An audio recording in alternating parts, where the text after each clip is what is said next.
ધેનુકાસુરનો અર્થ અહીંયા શાસ્ત્રકારો કટુ વાણી એવી રીતે કર્કશ જેનો અવાજ છે, કર્કશ જેની વાણી છે, જેને ક્યારેય મીઠું કે સારું બોલતા આવડ્યું નથી ને એવાની સાથે સરખાવે છે. ગધેડો બોલે સ્વાભાવિક છે, કોઈને ન ગમે, એટલે અહીંયા ધેનુકાસુરને ઉપમા આપવામાં આવી છે. ભગવાને કહ્યું જે સારું બોલી ના શકે, જે મીઠું મધુર બોલી ન શકે, હું એનો સ્પર્શ ના કરું. બલરામજી આ કામ તમારું.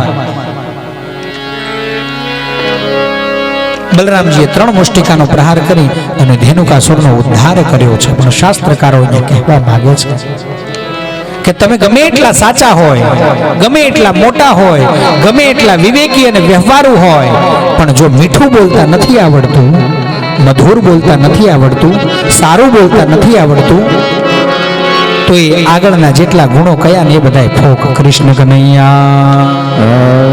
કારણ કે માણસ જેમ જેમ મોટો થતો જાય એમ એનો વ્યવહાર મોટો થતો જાય, વ્યવહાર જેમ મોટો થતો જાય ને એમ એ માણસની અંદર વિવેક આવવો જોઈએ અને સરળતા આવવી જોઈએ. જો આ ન આવે તો પછી ધેનુકાસુરની અંદર એની ગણતરી થાય. કૃષ્ણ કનૈયા.